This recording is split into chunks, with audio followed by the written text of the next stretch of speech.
There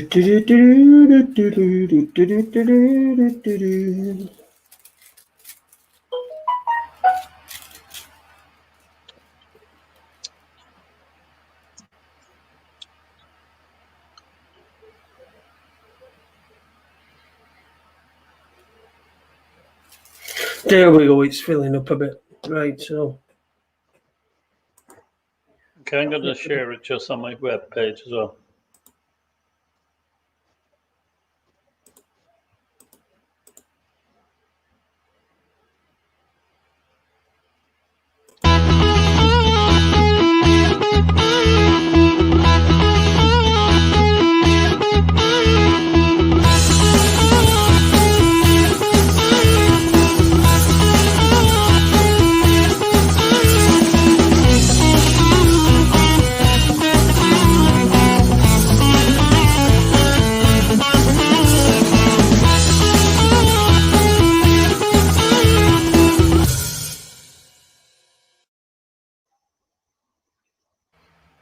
Good evening and welcome to Raconteurs News. That intro never works for me. I only get little bits of it, and then as soon as I know it's over when the guest mic comes back on, and I can see that. So it's I'm going to keep it though, because somebody keeps bugging me in chat room and say in comments and saying, "Don't get rid. It's the best intro." Going. Anyway, good evening, welcome. It's Tuesday evening. It's the 15th of September 2020 in this absolutely crazy nut job space moonbats world that we are living in. And so I'm not even going to go any further. I'll say all I need to say on all my rubbish on Thursday or Friday night when I do an after dark. But I'm going to get our guest involved. Good evening, Ben Gilroy. How are you doing, my friend? All good. Doing good. As good as can be expected in this crazy world. It's the craziest thing ever. Like we were just saying beforehand, weren't we? If you'd have told people a year ago that this is the world that we would be living in, where you've got to wear face nappies and do also. I don't know what it's like in Ireland. I don't know whether the face nappy rules in place or whatever. I mean, I've just been to the co-op on my mobility scooter. We no face mask on. I won't wear. I just won't wear one.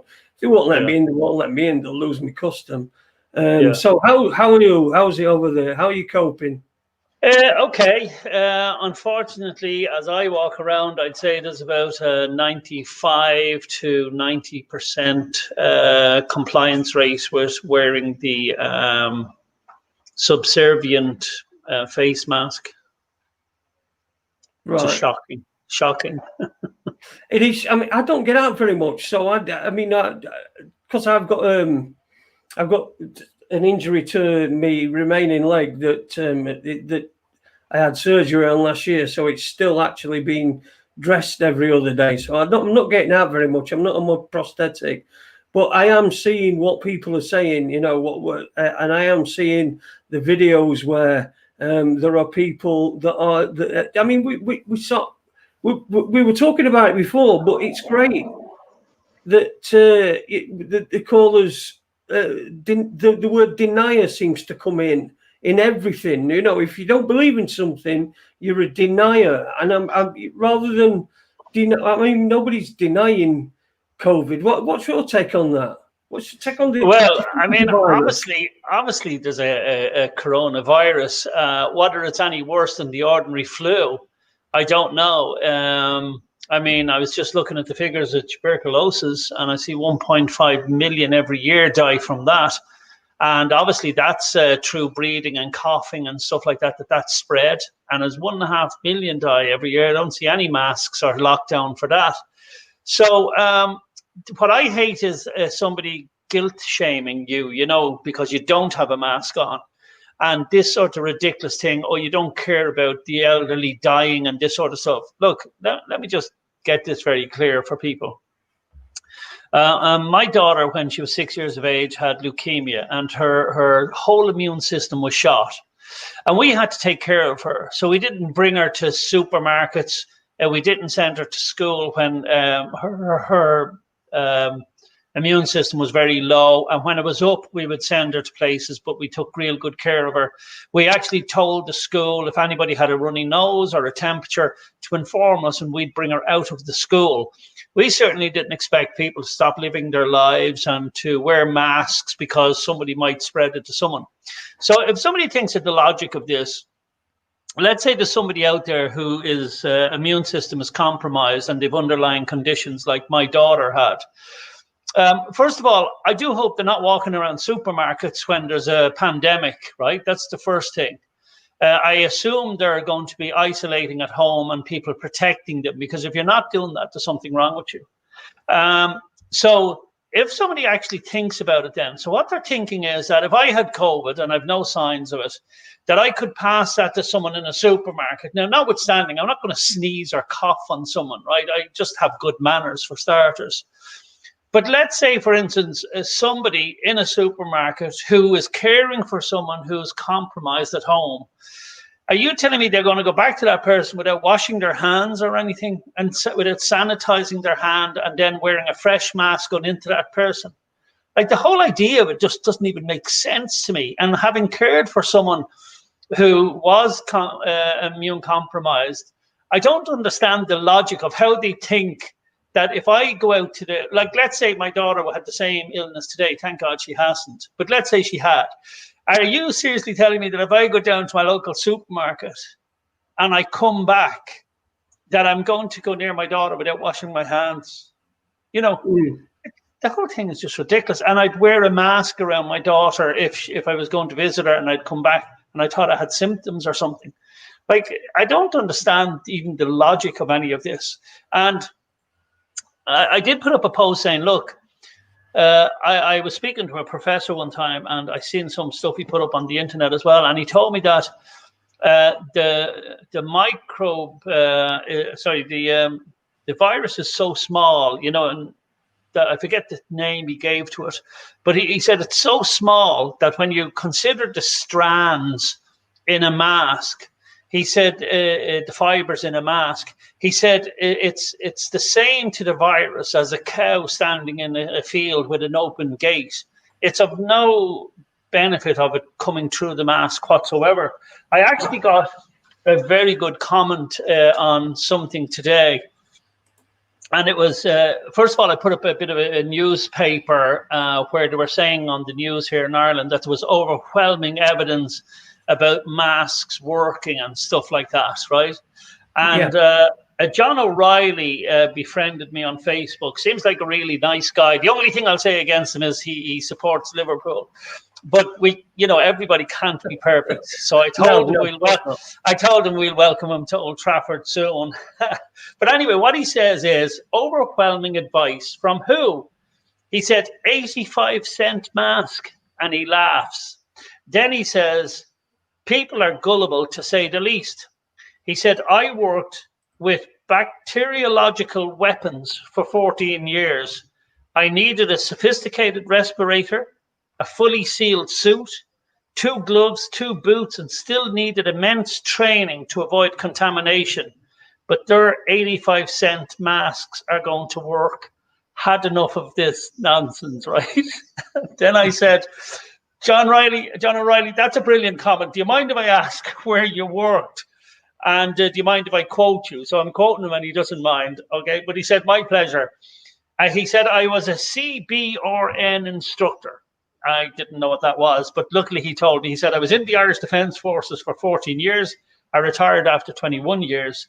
And it stands for chemical, biological, radiological, nuclear. So that's what it stands for.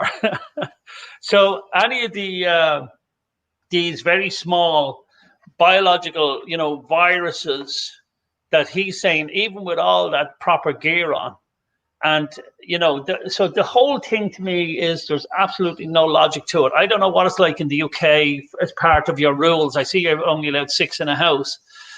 But this, in Ireland, this seems to be a different strain of the virus that you get in the UK, because in Ireland, you are allowed to go to a pub, right? But you have to have a meal. And the meal has to be over €9. So the virus in Ireland obviously has a little calculator, and because I nearly caught COVID the other day, except for I just got my meal on time, so that was lucky. And then the meal has to be over €9. None of this makes sense. And then you can be in a pub for 90 minutes, but you must leave and go to another pub. I guess that's to spread it, even more. I don't understand the logic at all. There is no logic, though, is there? I mean, we've got this rule of 6 over here, where the 6 people can congregate. Somebody asked in chat room whether you had it over in Ireland.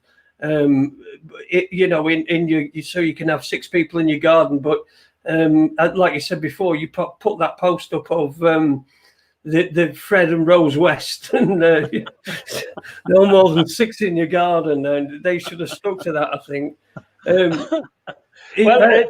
There's breaking news tonight in Ireland, and it's quite funny because this Minister of Health, Stephen Donnelly, he's one of the guys who was slagging me off about when he actually misquoted me when I was talking about the figures. I've seen Stephen Donnelly, Minister for Health, and every time you see him in the Dáil, in our Dáil chambers, which you call Parliament, I know I have some English visitors, so I have to translate. But he has a mask on, and he's socially distancing, right? And the news tonight is that he's feeling unwell, and we think he has coronavirus. Now, I don't mean to laugh, right? But the guy has just proven the masks don't work, has he not? And also, the whole cabinet now are taking a week off because apparently they're all in danger and panicking. And so our whole government is shut down for a week. Now, I think it's seriously because we've had such bad weather, and the weather forecast is good for the next week. It could be that. But this is the sort of stuff that drives me insane. This guy was giving out about us at protests about wearing masks and all these draconian measures put in on our rights. And the guy is there masked up and socially distancing, and he still gets the virus. I mean, look, if there's a virus out there, and I accept there is, the government can't save you from it. The government can't save you from it. So just man up. You're going to get it, or you're not going to get it. If you're compromised, absolutely try your best not to get it, because you need to stay in, and people around you need to protect you. But other than that, look, if you get the virus, 99.5 of us get over it. So it's like the flu. Most of us get over the flu, but unfortunately, some of us don't. And we can't keep locking down for this. We need to just build up our immunities. And strangely enough, there's nothing in the news ever about how you boost your immune system. No. Preventative. The only preventative measures that they're doing is the mask. You've got to wear a mask. I was in Co-op earlier on. And the Co-op have got their own radio station thing that goes throughout all the shops, and it says, while you're in store, please wear a face covering. This can be a face covering that you've received from a medical person, or it can be just something that you've made at home. Yeah. Well, that's why I say it's not about the virus; it's about compliance, because there's nothing about the standard of face covering you have to wear for one of the most deadliest viruses in the world, if we're to believe what's been said. And yet you can go around with a piece of perspex like this, this type of welder's mask, or you can literally have a pair of frilly knickers on your face with Donald Duck on it. And there's absolutely no sort of measure as to what you can have on your face or what you can't. So literally you could walk in to a shop if you've got something and put a pair of knickers on your face and they let you in. But if you don't have that, you can't get in. And somebody's telling me that this is about one of the most deadliest viruses in the world. I mean, they're just like, there isn't joined up thinking on this at all. And it's just people that see it just go, well, look, it's a farce, Yeah. And it's easy to see, but there are people as well. There is a responsibility for, I don't know whether there's a virus or not. I don't think there is. I think there's just flu, normal flu, and they've branded it COVID, or COVID's part of it, or whatever. As I understand, there's lots of different strains of COVID, and it's been going about for years and years. Well, that's it. COVID is flu. I mean, there's been several COVIDs over the years. Now, people say to me, I'm not a doctor. Well, there was a funny saying about, I'm not a gynecologist, but I know when I see one. Yeah, I come when you see one. I think I posted it up on Facebook. Are these masks repurposed panty pads? Because I keep seeing them on cunts. Yeah. I'm so sorry about my language, but you'll get away with that. I don't. No, but it's just, there's no thinking at all. I mean, we had this 2-meter rule as well. I don't know if you knew that. And I'm saying to myself, if you think logically about the mask, anyway, let's discuss the mask just for a minute. So I see a load of women going around with these fancy leopard skin masks and stuff like that they buy, so they're not throwaway, right? And so I see them taking them off with their hands, and they put it in their bag, and they'll go to the next shop and they'll put it back on again. So let's think logically. Okay, so you're going into a shop and you're picking up, say, this plastic bottle. We're told COVID can live on plastic for 24 hours. So somebody has been in the shop, they've touched this, and there's COVID on this. So a lady comes in, she takes it, puts it in her trolley, and then as she's going out, she does this with her mask, takes it off, puts it in her bag. Now, my understanding of the way viruses mutate and all and grow, warm, damp places is where they need to be. So this is in her bag or in her pocket, and they go to the next store and they take it out with their hands and they put it on their face, right? And now they go touching everything in that shop and they hand money over and everything. The whole thing makes no sense to me. I think if somebody really understood this, now, as I said, I'm not a doctor, but there's plenty of professors and all who agree with me that the mask idea spreads it and also can give you serious health effects, nothing to do with even COVID, I hear reports, people telling me that their children were forced to wear masks in school and they feel faint and headaches and everything when they come home because they're just not getting, we weren't meant to have masks on our faces all day. No, it's like I watch a lot. I've got a lot of time on me. I'm just being on one leg and that one leg not being very good. So I watch a lot of TV, and I found myself watching these programs where they're diving for gold, in Alaska. Oh yeah. Like a suction thing, and I love that. Yeah, I see them in the seabed. They used to do it in the rocks and blow up the mountains and stuff, but now they're doing it in the rocks with this giant Hoover on his ship. Yeah, that's it. And they're down there, but some of the smaller operations, they have a diver. So there'll be a diver, and then there'll be what they call a tender up top watching everything. Sometimes part of it freezes up.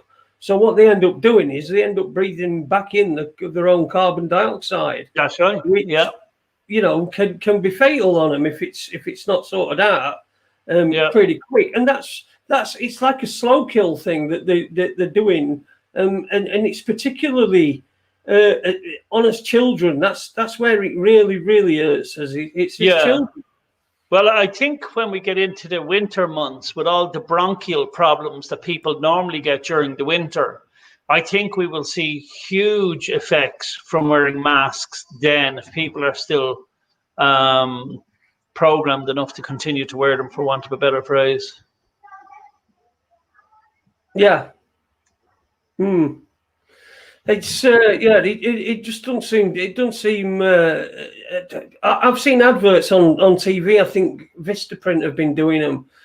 They were the first. I think the first one started. Right, you can buy 50 masks for 13 quid. I mean, what do you need 50 masks for? These were supposedly the ones that the nurses and doctors and stuff wear. And then it got stupid, and Vistaprint started saying you can have any sort of mask. We can put something on your mask, and we can do this. And we can do that. And then underneath, in the small print, it says no medical benefit whatsoever. Yeah, you know, that's right. No, it's just to comply, you see. That's my point. It's just to comply. Yeah. Like if we were told that you have to wear N95 masks or something, and these are the only ones you'd be allowed into the shop, but then I'd say, well, okay, I see some logic to that. But in circumstances where I don't see logic, my brain just can't accept it. And it doesn't matter how many people tell me. Like when I was at the march there last Saturday, there was actually people on the street shouting, "Put on your mask, you're endangering our life." And I'm thinking, are these people really done insane, you know? And the names they'd be calling you. And of course, I just see them, they're like that, calling names behind the mask, and all I can hear is actually, yeah. Like it's ridiculous. me. Yeah, it's ridiculous, you know. But hopefully, look, they'll start tuning in as this gets more and more ridiculous. Trust me, which it will. I put up a picture of people all crawling around on their hands and knees. And I suggested that if the government came out and said that the virus, because of atmospheric pressure, is found that the virus can't actually travel lower than 3 feet to the air, and the government suggested we all crawl around, I'm actually thinking a large volume of people would actually do that. Yeah, so do I. That they simply cannot think for themselves. And again, of course, if there was a fine for not crawling around, then I think you'd have back up in the 90% of them doing it. Even old people. I see old people. I was sitting in a car one day at a car park, and I actually did a live video just from the car because I couldn't believe it. I seen an old woman, and she pushing a trolley, and she barely struggling for breath, and this mask tight on her face, like, and I just thought, oh my God, like, you know. Yeah, I have a nurse come once a week, and when she's wearing it, she wears a mask and like a windscreen thing as well. Yeah. She became go away. She's all right. She's all right there. She's just fine. It allows me to know that I need to temper my language. So there's no problem there. Well, I have headphones on, so not too bad. But I thought there was a huge explosion in vacancies for welders. Because I know a lot of people lost their jobs and everything. So I just seen everybody going around with these welding masks. I've been thinking the logic of that, right? Because I was looking at a lady this morning. I went into a place for breakfast, and I was looking at a lady behind the counter, and she had one of these screens on. So let's assume she coughs and breathing, and it creates droplets. What happens when you put enough droplets on plastic? It just runs down, doesn't it? Does it then run down and just drip on the food that she's handing you out? I'm not suggesting she doesn't clean it every so often and all, but just none of it makes sense to me. None of it. No. And then, as we were saying before, the economic, backlash from this is going to last for generations. And like you said, suicide has increased fivefold. In Ireland, I don't know what the statistics are here. If anyone in our chat room can have a look and see if they can find out how much suicide is increased. But Ireland wasn't in the best place at the start of this. No, it was probably not been since 2008. So I mean, we were probably only starting to recover a little bit from the stupid decision of our government to bail out gamblers on a stock exchange and just decimate the country. And these guys were gambling and making billions and trillions and didn't share any of their profits, didn't pay any of taxes. But when they lost big time, we had to bail them out. And so we were only sort of recovering from that. And I say recovering, just, not really a recovery, but recovering.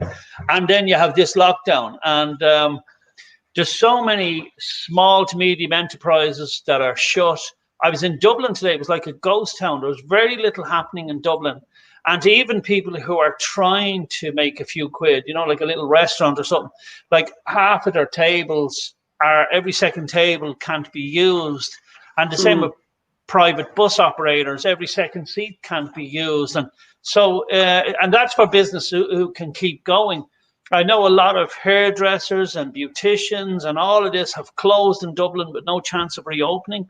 And I know so many people who feel let down by the government, because actually that was the main point of my last video that went viral when I gave the figures of COVID.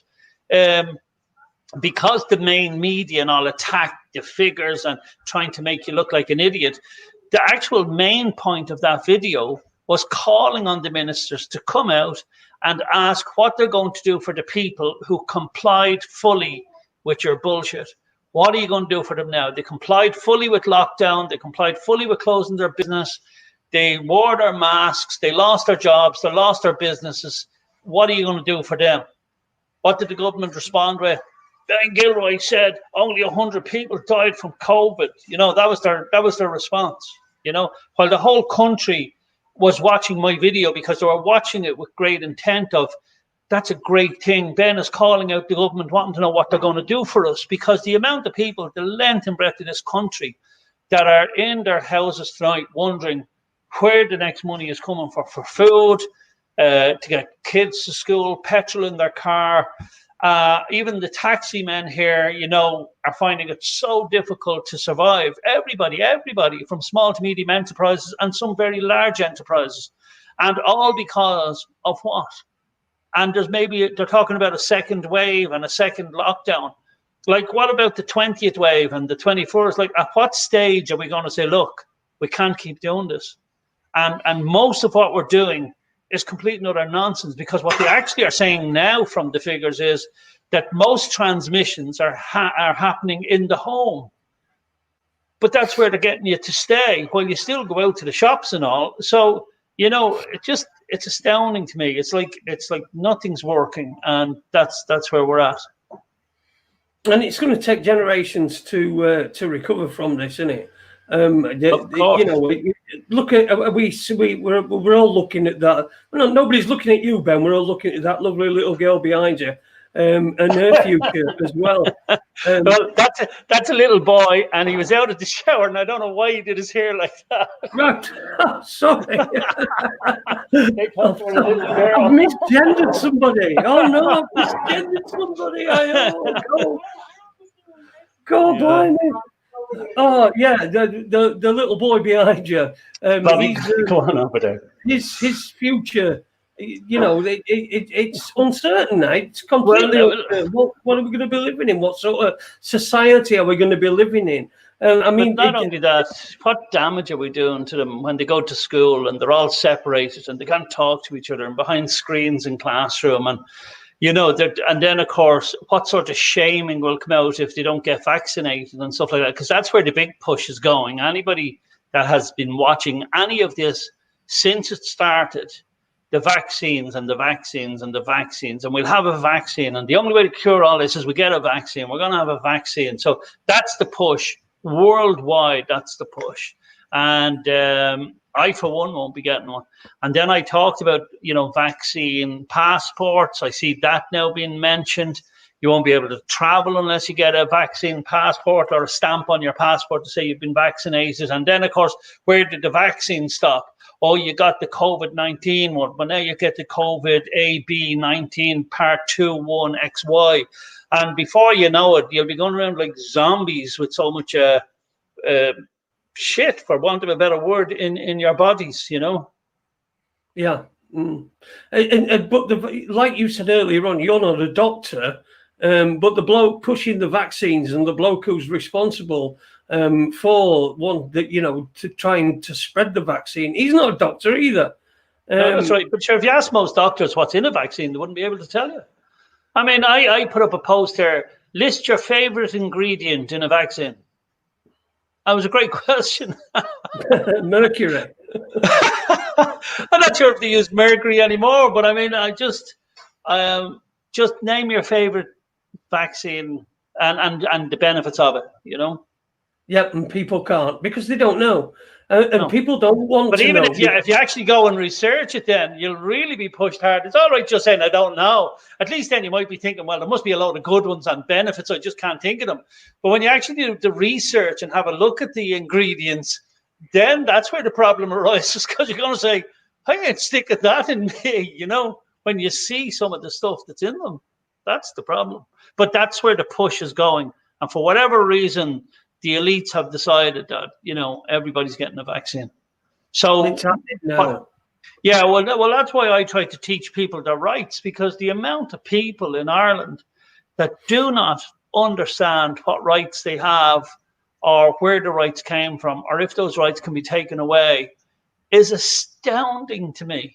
You know, it's simply just astounding. There's people saying, oh, police can come in. If you have 7 people in your house, they can just kick in your front door and all that. Absolute horse shit. But this is the government spewing this. The government are sort of putting this into legislation, frightening the shit out of everybody because everybody thinks they can do that. And they just simply can't. And I'll try to explain this in simple terms for people, especially in Ireland. And then I can talk about the UK as well. But in Ireland, we are a republic. And in a republic, all power comes from the people. And there's a principle in law that you cannot delegate a power you don't have. And that's absolutely correct in law. In other words, I can't, if you had a holiday home in Somerset, I can't just decide I'll go down and use that home. Now, if you said, Ben, you know, here's the keys of my holiday home in Somerset and you can use it, then obviously I'm authorized to use that home because you had the power to use it and you delegated that properly to me. Now, I couldn't then turn to friends of mine and say, you can use it, because that would be going beyond what was delegated to me, unless, of course, you said that to me. So if those are the terms, then the question is, only powers that can be properly delegated to government from the people can be properly delegated. So I can't go next door to stick a child with a hypodermic needle. I can't do that. And I can't even do it even if the parent says so, because I don't have that authority. I can't kick in a neighbor's door because they have 7 people having a party. I just simply can't do it. Nobody can. And therefore, if I don't have the right and I'm one of the people, and in general, or well, not in general, the people don't have that right, therefore they cannot delegate it to the government. And that's why the question that people should learn is, where do you get your assumed authority from to do X, Y, and Z? Now, I've never seen them doing it. I think it's fear porn that they just use in Ireland. They never actually do it, you know. But I used to be taught law by an old man in America many years ago.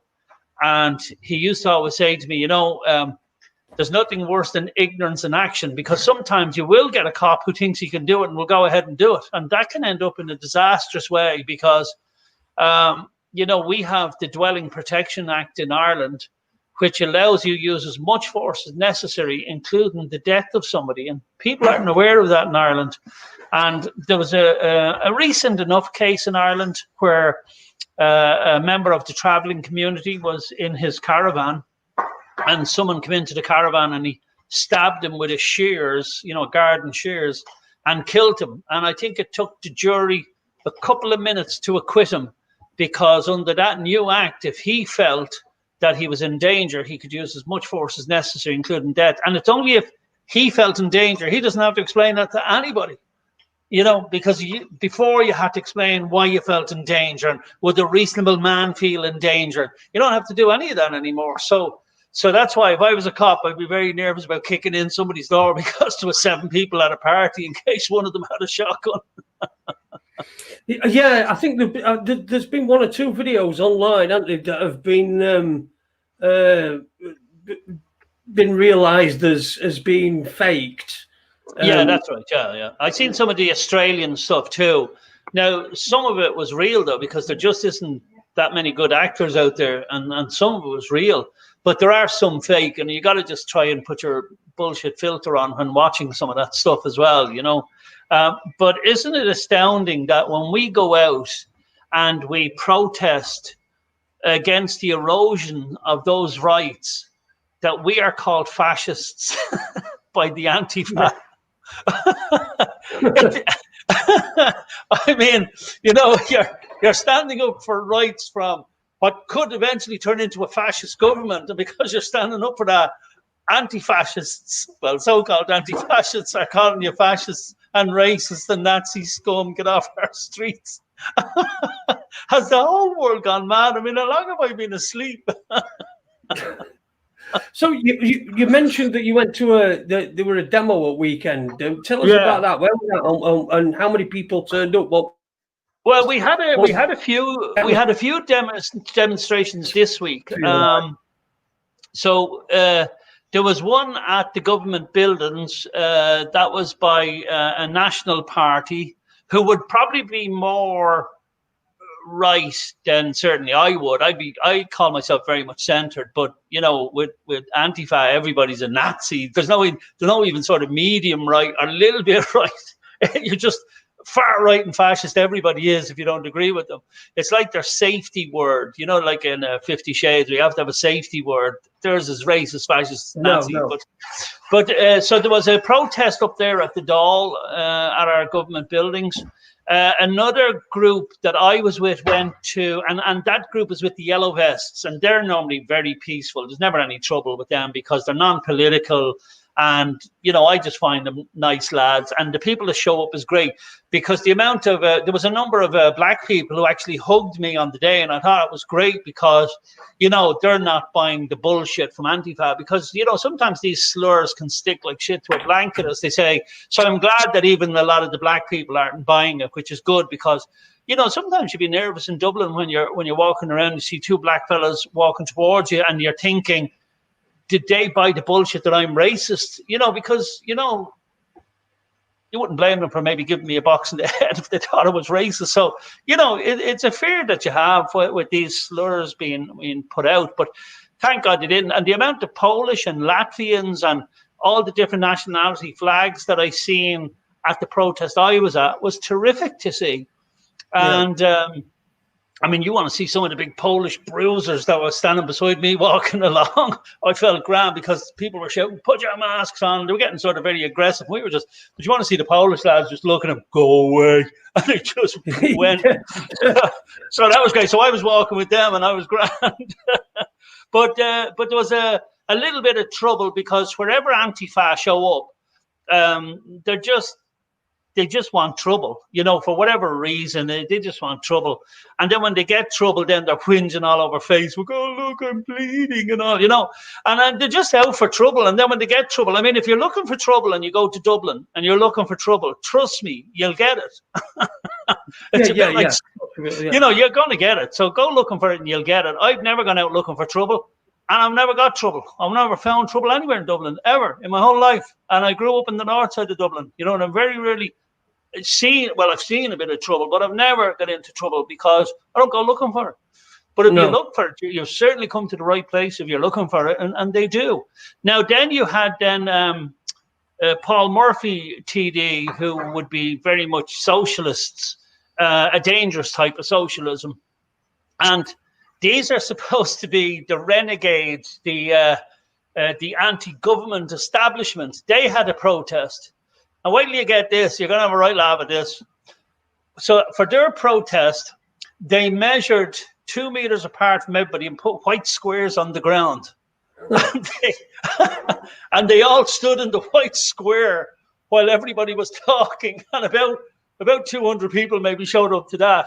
And I thought this was the most ridiculous thing I've seen. These are supposed to be the anti-establishment, the lawful rebellion type people, the young, you know, anarchist students, if you like. Don't step on these. Yeah, toe the line ducks. So when I seen a picture of that, I said, you know, meanwhile in Dublin, a huge game of, what's that called, sir? Twister. You know that game, Twister, where you... Oh, yeah. And that's what it looked like. A joint game of Twister was about to begin.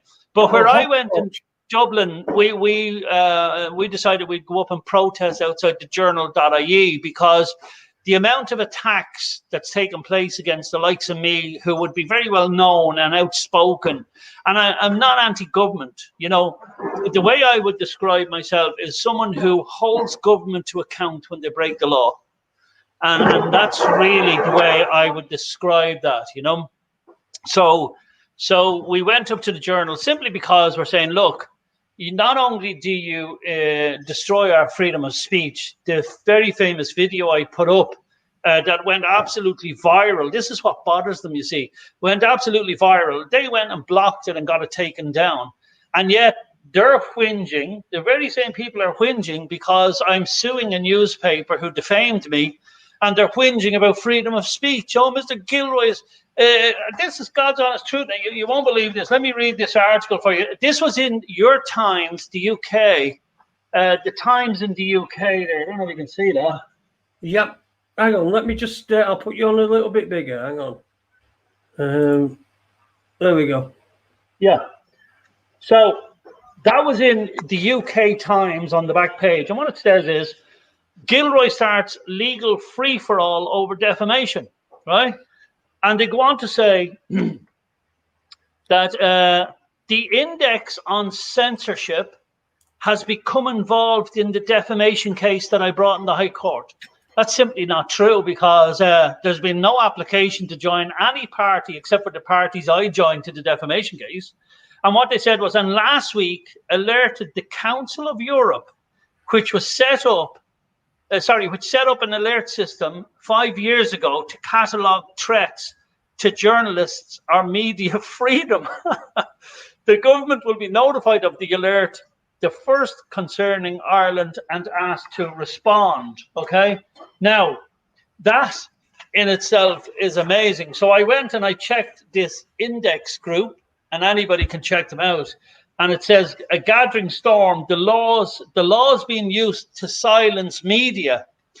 And, and what I find astounding about this is that these people are the ones censoring my videos and taking them down. And then when they say something defamatory about me, because I dare try to protect my good name in the court and go in and protect that, all of a sudden they're all interested in freedom of speech. They say I'm attacking them. And wait till you tell you what it says. This is a...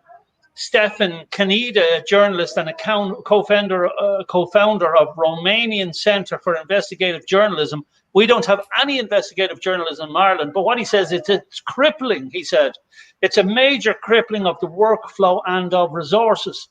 Across Europe, he says, laws are being used by powerful and wealthy individuals in the hope of intimidating and silencing journalists who are disclosing inconvenient truths in public.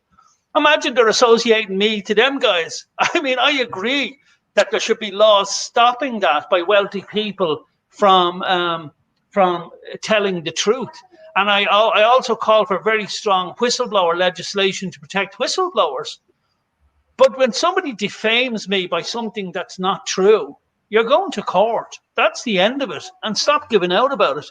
Now, I gave these journalists a number of occasions and a number of opportunities to withdraw the remarks and take them down, and they refused on every occasion. And a well-known businessman in Ireland, he's quite media savvy as well, repeated the false accusations, and he wouldn't remove them either. So I put him on the court case too. Now look, if what they're saying is true, then there's no better place than the High Court to get to the bottom of it in front of a jury. And they can give all the evidence they have, because if it's true, I'm against silencing journalists as well, absolutely. But you cannot defame people. So while I am a big fan of freedom of speech, and I said to you before we came on, you're free to say whatever you want, but you have to be responsible, and you have to take responsibility if you defame someone. The same as I told you, I'm free to go out and punch an old lady in the face if I want, but I have to take responsibility for my actions and pay whatever the cost of my actions is going to be. The same as a journalist running their mouth. And the problem with a journalist saying a lie about you rather than just some numpty on the internet is that everybody assumes there's investigative journalists, because when you read this, you see about investigative journalists. So automatically people assume that they've investigated the story, and what they're saying about Ben Gilroy then must be true. So that's why I have to hit journalists harder than anybody in defamation courts. Now, I brought a few people to court as well. And I brought people to court as well who've said some of the most horrendous things about me who aren't in the media, simply because I just can't let people away with that. I mean, there was a lady in Cork who accused me of all types of child abuse and pouring bleach up children's arses and stuff like that. And I'm sorry, I'm a family man here. My kids are old enough to be on the internet, and I just can't have that. And if I have to sue her all the way to the European courts to get justice, I'll do that. And that's the road we're on with her. And let that be a warning to everybody else, because you simply can't go defaming people. You simply can't. And I'll try to protect my name as much as I can, even though people call me racist left, right, and centre. When the right people do it and they annoy me enough, they will be before the High Court. And then we'll see. Let them come in and prove I'm a racist or I'm a Nazi or something. And when I watch some of the Nazi programs and the crimes that they did to humanity, and to be compared with them because I'm standing up for people's rights and all, is astounding to me. And if people are that stupid, they don't deserve to have money ever in their life. So let me separate the fool from their money. That's always a good thing. Yeah, I think I think I saw a video of that. Was there a video where you were trying to serve papers upon the woman, and it was farcical, really? I mean, she called police. And all you were doing is trying to serve papers on her. Yeah, but not only that, even her putting up videos then about my serving her, she said I abused her and I was there threatening her and everything, and she didn't realise I was secretly recording her in my pocket. And you see, again, those stories still went wild because, people don't want to know the truth, especially from the left. They're not interested in the truth. They never let the truth get in the way of a good story. And once somebody said something about you, it'll go around like wildfire in the left, because that's just how the left operates. They do a character assassination of anybody that they see getting a bit of limelight that they don't get, and they just can't understand that.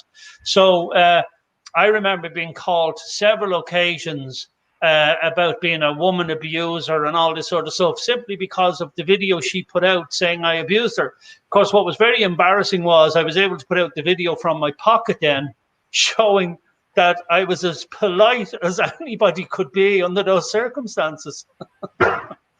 Yeah, incredible. Incredible. Listen, everybody, you're listening to Raconteurs News here on YouTube with me, Jason Holmes. Please subscribe to us. Give us a subscription. Give us a thumbs up or a thumbs down. I don't care, as long as you're interacting. That's great. I just wanted to say, don't forget to ask a question as well if there's questions. There's. Can you see the comments? I don't see. Oh wait, no, sorry. If I flick on the right-hand side, I should be able to see comments. Oh, I do. Yeah, there's an awful lot of them. Okay. Yeah, tons and tons of comments. People asking all sorts of different things, but we go down such different tangents. Yeah, of course. Yeah, and that's why I always say that if people ask questions, because then at least you're engaging, because you might be talking nonsense about what people don't want to hear. So I always like to engage with the audience. Somebody just sent me a message here from the Irish Times, and they said that thousands of people with shock and disbelief that, I can't make this out because it's writing on a paparelli, should contemplate a debate of vital public health, particularly after violent incidents that followed Saturday's Yellow Vest anti-mask demonstration. That's simply untrue, and they know it's untrue. There was a different group up at the Dáil, 2.5 miles away from where Yellow Vests were, and there was absolutely no violence at that. I had my children at it. There was no violence whatsoever, and it was a terrific atmosphere, singing and hugging, and I told you, many nationalities. But this is the sort of stuff that you get from the Irish Times. And it's these socialist papers that are bought and paid for. And because in Ireland, there's a huge push for socialism. And I don't know why it is. It just seems to be. And they never let truth get in the way. So somebody has marked it like that, fake news on my phone. I don't know if you can quite see it there from the Irish Times. But just somebody sent me that now. But this is the thing. We always seem to be defending stuff. And people often say to me, when you have to explain it, you're already losing. So they know this. But because I've been doing this 10 years and all the different accusations made against me, and no one can come up of anything with a shred of proof with their absolute nonsense. What people can't accept, especially from the left and my distractors, if you like. And I suppose then it's a reason why I'm quite popular then, you know, in my popular circles, if you like, is simply one, I'm just an ordinary family man, struggling to meet a mortgage, fighting corrupt banks in court. And I decided to help stop a few evictions, which made me sensational over internet and stuff like that. And then I've stood up for human rights everywhere I go. And it's very hard to attack that.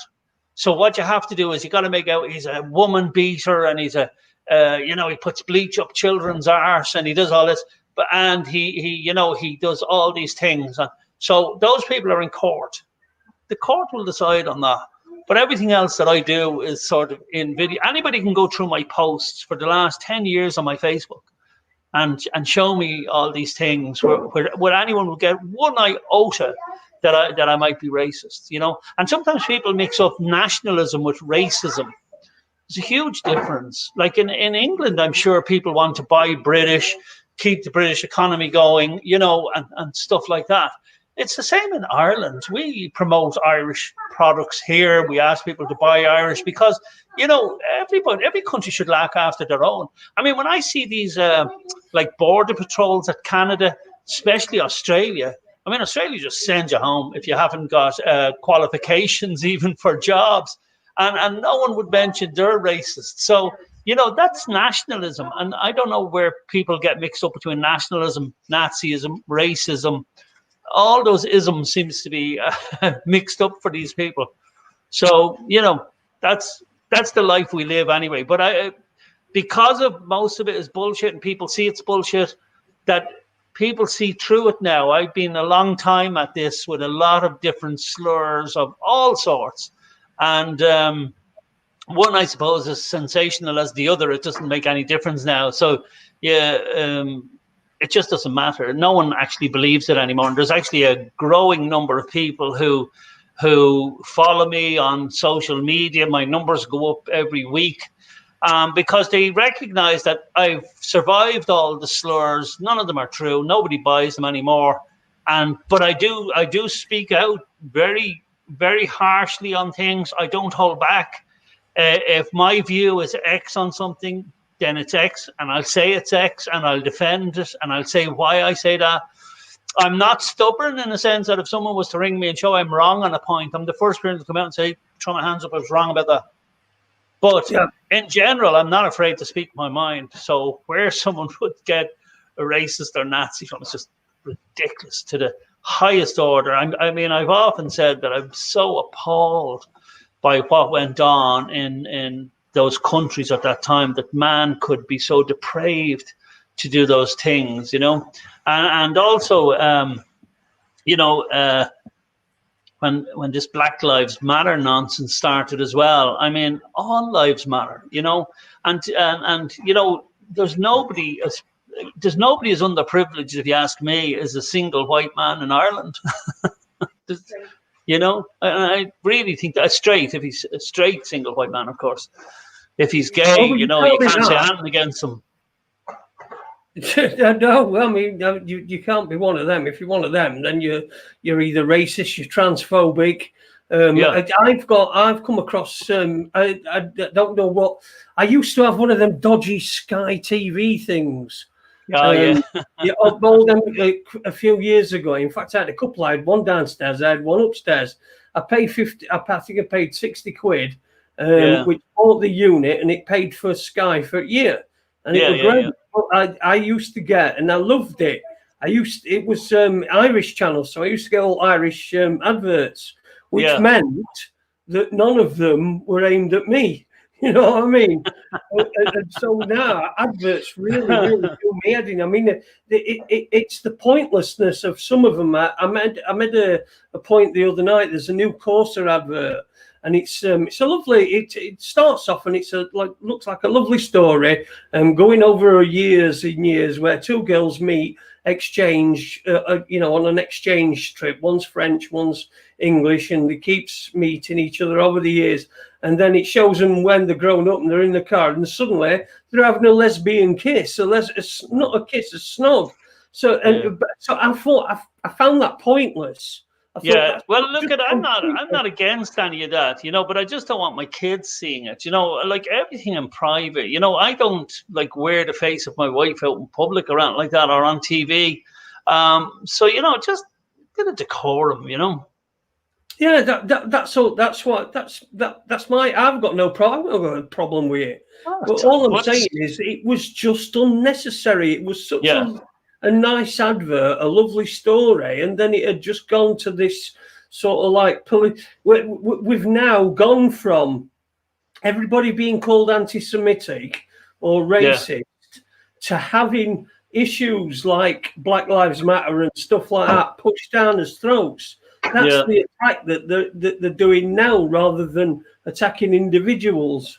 And not only that, it all started with the death of. Now, look, I know there's been some horrific videos with American cops, and I think they're too aggressive at times, even just arresting someone. They see them all piling on. They're all about 40 stone, jumping on some skinny woman, even, Yeah.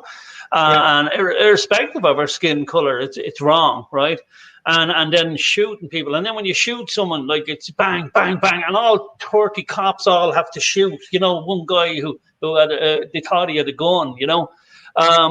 So look, there's way over the top there too. There's two sides to every story. But for this guy, the Floyd Patterson was his name. Was it Floyd Patterson? Floyd. Something or other. Anyway. Yeah. Anyway, we know Yeah, what we're talking about. but look, he wasn't a good guy. I'm not saying he deserved to die or anything, but the guy was robbing a pregnant woman's apartment and holding a gun to her pregnant belly, if you like, while the mates robbed. And this is this guy's here. This is the hero to these guys, Like if I'm raising my kids, that guy ain't going to be no hero to me or my children, and I don't care what his skin color is. In fact, I think he does a huge disservice to the great black communities around the world. And if people are really concerned about Black Lives Matter, I seen a program, I just can't remember what country it was, where blacks are still today being sold in slavery. And they were out in this market square, right? And the heat belting down all day, and they're in chains being sold. Why is nobody saying this from Black Lives Matter? Why is this not in the press? Why is this guy, a criminal, being hailed as some sort of hero? Don't get me wrong. It was terrible he was shot or choked or whatever happened to him, right? And it's terrible to see these people being shot. But, if people really want to get on board and they're genuine about Black Lives Matter, pick innocent people who are being mistreated because of the color of their skin. Yes, I'll be all on board for that. But when I see football players taking the knee because of Floyd Patterson and these guys on $3 million a week and all. George Floyd, it was called. George Floyd, yeah. But just do me one, I just can't buy into that shit at all. And then some of the horrific things that I've seen from some of the American cities, like I've seen this white lady at a cafe while this BLM bullshit was walking by, and they were saying Black Lives Matter, and all she said was, well, all lives matter. I mean, that's a very reasonable thing to say, including blacks, including Chinese, including Muslims. All lives matter. And they kicked her to death, because she said all lives matter. So, it's just, I don't know what is going on with the world, but why the press are afraid to come out and condemn these people for that, it does my head in. And I've always said I'm against violence of any nature. But violence comes in many forms. It comes in that form of kicking someone to death, but it also comes in beheading people. It becomes of people sitting in chains and markets being sold because they're black. But it also becomes in defamatory. That's an assault on people, and people don't realize. They say things on the internet. I'm a tough skin type of guy, but I won't put up with it. I'll still sue you. But there's less people as tough as me who may have underlying medical conditions, and you've seen celebrities taking their own lives because of the abuse they got online. And that's why all lives matter. And that's why anybody who says that should be brought before the High Court and lose everything. People keep saying to me, oh, take me to the High Court, I have nothing. Really, you have nothing? I'll show you when you have nothing. I'll show you when you have nothing, because even if you're on the dole, I'll get a garnishee order taking some of that. And then if your parents die and you're left the house, I'll take that as well. And then I'll show you what nothing is, because people run their mouths way too much and they think they can get away with it. And the reason they think they can get away with it is because they got away with it for years. And you see, I don't need lawyers and I don't need solicitors and I don't need big money to do it. And that's why that press article that I read out to you, it's all about people with huge money trying to stop proper investigative journalism. That's okay. But gutter snipe journalism taking pots at me because I'm telling the truth and I go against government narrative and I stand up for people's rights which don't suit the narrative. You take pot shots at me, by all means, tell the truth about me. Say I'm a big, ugly, grey-haired guy all you want, or, you know, but say something that I didn't do and defame me, and we're going to court. And that's my warning. And actually, somebody sent me a very good Supreme Court case that only came out there the other day. And if I can just find it now, it'd be great, because it came from the Supreme Court in Ireland. And it was very interesting. And it's basically Supreme Court decision will help change the tide of online abuse. And it's from the Irish Examiner. And it's basically saying that everybody better be very careful what they say about people online. And I'm delighted with it. It just says victims of online abuse may have more legal protection following a Supreme Court ruling which found that material shared publicly and not just directly with the victim could now be considered harassment. Because normally, like if I sent you something and I'd said something to you personally, that's still harassment. It mightn't be defamation. But if you say it now in the public, or you even harass someone, that's not defamation. You'll be done for harassment. So you take this woman in Cork, for instance. I mean, there's a woman who I didn't know from Adam. I can genuinely tell you, I never heard of her till somebody sent me this video of this woman in Cork saying, I abuse children and I put bleach up their arse till their insides fall out. And not only that, she said, and I enjoy it, right? So what did I do? I warned her straight. I got her phone number off a guy who knew her. I got her phone number and I told her in no certain terms, take that down and put up an apology. And then she starts talking about, oh, Ben, but you were done for contempt of court. So what? You can abuse? But this is the type of idiots you're dealing with, right? She thinks because I was done for contempt of court, that if my good name was tarnished from that somehow then you can tarnish it as much as you want. In actual fact, my name wasn't tarnished at all, because your name has to be tarnished among your peers. I was found in contempt of court because I ran corrupt receivers for a corrupt bank, Anglo-Irish bank, off a farm in this country. And I'd run them off again too. And there was a court order in place. And I'd run them off again. If I get contempt of court for that, that's okay, because that doesn't diminish me in my peers, in my standing of my peers. It actually elevates me. Yeah. So people have to understand, that people sometimes are suffering from medical issues that nobody knows, that they don't want in the public, and these people are online, always abusing. And yet you go into their profile and you'll see, oh, love and life and be kind to people, little posters they have up, and while they totally abuse everybody and tell the most horrendous lies about them.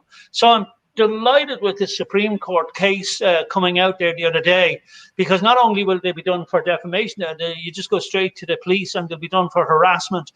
And that's a serious criminal offense. So now not only is it civil, it's also criminal. Because I always said, because like when I was accused of this woman was online, because I was watching her feeds. And of course, I was screenshotting everything for the court, which will take place soon. And I was screenshotting everything that was going on. And there was people saying, now they accused me and somebody else who took the court case, Vinnie Byrne. He's probably well known to you from People's Internet Radio. But yep. So they accused us of being involved in that. And then some fellow was saying, these people need to end up in body bags. I'd love to know where they live. This sort of thing that going on. That you can imagine, if I was doing that to a child, you can imagine that those would be the comments. And then they're saying, where did they live? And she's then given the addresses of where we live. She's a lunatic, like endangering my whole family and all. So that's where it becomes criminal. It's not just defamation then, it becomes criminal. And you see, Ireland has such a history of child abuse from the state bodies, if you like, and the church bodies, from the Magdalene laundries to the horrors of the Catholic Church. that all you need is one person believing that I was involved in some sort of child abuse, and an anger would build up in him. He'd take me head off when he sees me out in public with a baseball bat. And sometimes you wouldn't blame a guy who was abused all his life to do that. Yeah. So when you put somebody's life in danger like that, like these people run their mouths, and because they have the lowest IQ going, they don't realize the power of their words on the internet. And that's why I'm delighted with that, because myself and Vincent used to always say that defamation, while it is civil, you can also have a criminal defamation. And that's what the Supreme Court are basically coming out now saying, that online abuse, even if it's not defamation, will be dealt with as harassment under the criminal law. And I'm so delighted for that, because, you know, while I have a go at politicians, they're in public life and they're paid for it, and I call them out on what they do wrong. I would never say about a politician being a paedophile or anything like that. I just wouldn't. I would never do anything like that, because it's downright disgusting. Nor would I, you know, to be calling people Nazis and stuff like that. Now, I do say that the Fine Gael party were the blue shirts way back in Irish history, and they were all pictured doing the Hitler salutes and all. I'll post that, because that's the truth. There's nothing wrong with the truth. And even if it's an uncomfortable truth, there's nothing wrong with the truth. But when you purposely spread lies maliciously on someone, right, that's where it's the same as I said to you, you go outside and punch a woman in the face, you have to pay for that. And now I'm delighted that you'll be paying for it in both the criminal courts and the civil courts. And that's such fantastic news for people like me, because I keep saying, look, you don't have to like me.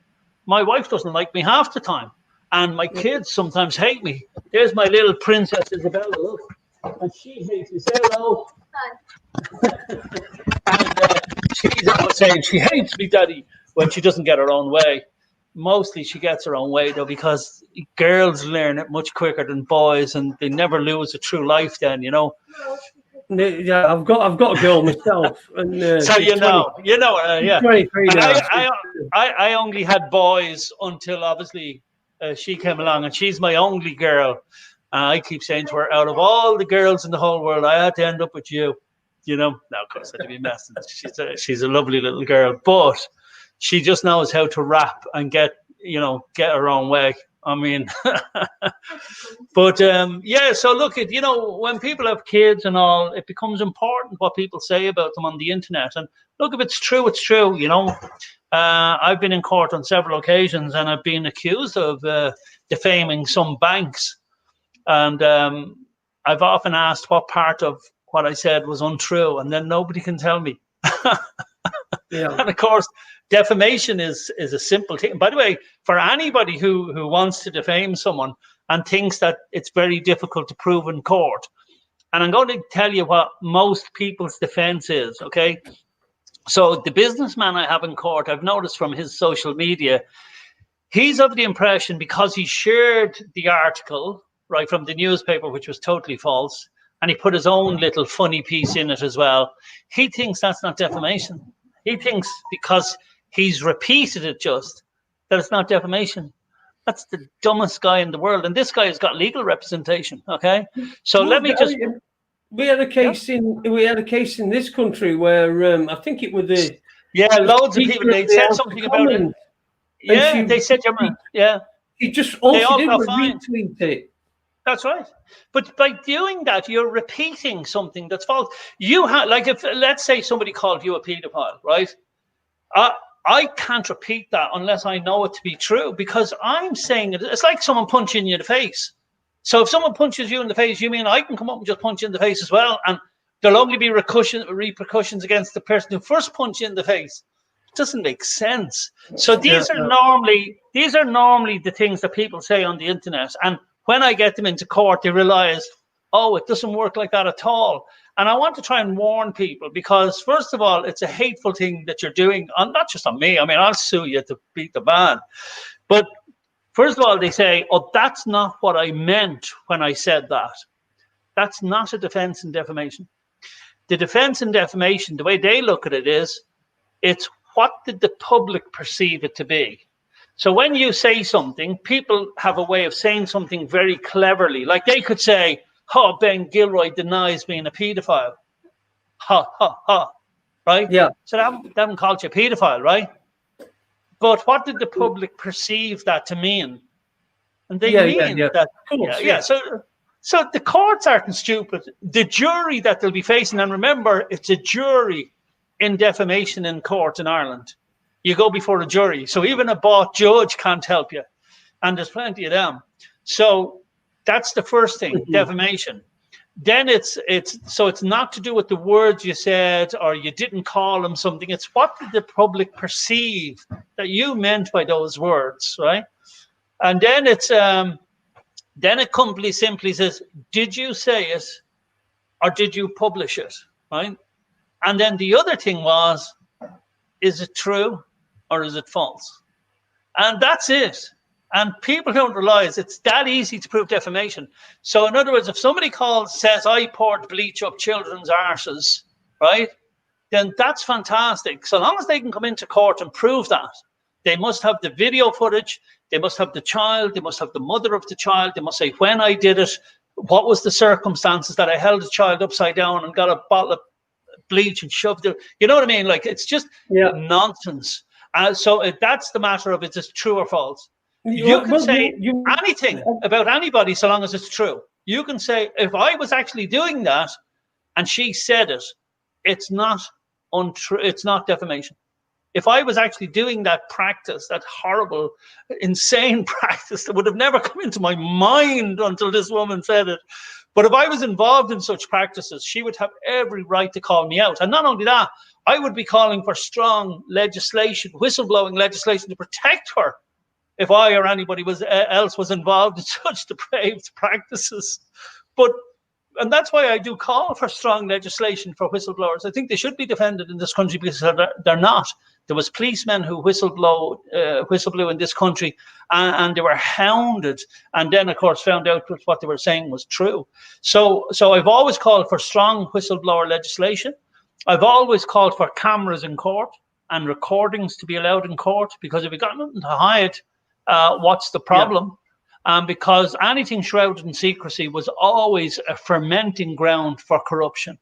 And the courts are no different. The same as the Catholic Church. What was going on in the Catholic Church, shrouded in secrecy. And now we know what was going on there. The same in the Magdalen laundries and all these places.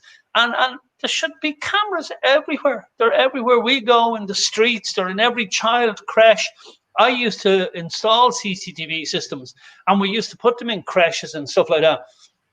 And some workers would be giving out about it. If I worked in a creche, I would love cameras everywhere, because the first thing, if anybody accused me of doing something wrong, I'd be delighted that there would be a camera there to protect me. Because, like, if there wasn't a camera, it's your word against someone who maybe just wanted. And there is some loopy women out there who'll just say things to discredit you. I mean, look at the things that's said about me on the internet to discredit me. So if I worked anywhere like that, I'd want cameras. So cameras have to be in court, have to be introduced in court, and in the English courts as well. I think it's a disgrace. And most of your courts are almost private now. Like, I don't know if you know much about your court system. I went to a couple of your courts for repossession, to try and help some people, and you're left sitting outside. You're not allowed in the courtroom. And then you'll see the people coming out who lost everything, and then you go in, and it's this absolute kangaroo court with no public there to watch what's going on. You can't record it, and you come out, and that's the end of it. Like, you know, so that has to stop. All that like, we're all grown up. We all know what's going on. All of that has to stop. There has to be cameras allowed in every court. There has to be strong whistleblower protections. And that's just simply the facts. And then I'm happy with that sort of stuff, you know. And then if a judge makes a judgment, then they should be accountable for that. Yeah, but they'll make a judgment, but none of the issues that you raise will come up. And they have ways of turning stuff, and they have ways of, oh, Mr. Gilroy was disrespectful to the court, and he was this and that. And no such thing. You know, no such thing. I went to jail for 3 months on a court order that was never given by the court. It was just one that was typed up by the Freemasons in the background. And then when I went to do a habeas corpus on it, they played this bullshit of, oh, we can't look behind the order, right? A simple phone call to the court. Hey, was this order ever given by the court? And they would have said no. And in our constitution, of course, Article 40, this is a constitution, by the way, given to us by the the British, if you like, But in this, there's an Article 40, which is an inquiry. It's a habeas corpus, if you like, but we call it an Article 40 inquiry, and it's an inquiry. You inquire, is someone properly detained in court? And yet when you go before the judges, then it's all this bullshit of, we can't look behind the order. Where in the Constitution does it say you can't look behind an order? And even the face of the order was all wrong anyway. The guard had put down the wrong date that I was lodged in prison. Then they asked the guard to give an affidavit of why I was 24 hours missing somewhere. And then he gives an affidavit to say, he got the date wrong. But they looked behind the order for that, and they couldn't make a simple phone call to the court services to check the record to see if that order was ever given. So I ended up doing 3 months in Mountjoy prison. But that's the sort of hate campaign that I have going from the powers that be, if you like, in this country, the corrupt state, the deep state that's in Ireland. And we are one corrupt state. And then, of course, you have the little lefties who are supposed to be the lawful rebellion people standing in their squares at a protest, not moving, so compliant. I mean, if I could get my dog to be that compliant, I'd love it, So this is why I get attacked, because I'm for the ordinary man and I'm for people's rights. The amount of people around me when their children was returning to school, I actually had to type up a letter of no consent to these nasal vaccines that they said they're going to give. And legislation has come out in Ireland, believe this or not, that they've reduced the age of consent to 16 for that you can get a vaccine. You can't get a drink and you can't vote, but you can get a vaccine, right? And get pregnant as well. Yeah. But in the legislation, what they've said is, if the kid seems smart enough, the age can drop right down to the age of 4 or 5. Wow. Now, isn't that shocking? I mean, if this was happening in North Korea, people say about racism. So if this was happening in North Korea, you'd have the human rights activists out in their droves. But the minute I stand up and give out about it, I'm a right-winger, headbanger, put on your tinfoil hat, Nazi nutter, But this is the deep state paid by Soros with Antifa. And then you have the deep state operatives, with our politicians as Muppets down below. And then you have Stephen Donnelly telling everybody wear a mask. He's gone home with COVID. Listen. So that's why he keeps saying I'm very much centred. But sometimes it's very hard to see where the centre is anymore, because there's so much swirling around of horseshit. And they attack every which way. But and that's why I say I'm so delighted about this legislation and this Supreme Court case, because it's much cheaper to go to the criminal courts. You know how much it is to go to the civil courts. In Ireland, for me to lodge a high court summons is €190. Then to do a motion, it's €80. An affidavit is €20. And you don't long see it building up for a guy like me who'd have very limited monies, and I'm fighting the whole time for people's rights. But to the criminal courts, it costs nothing.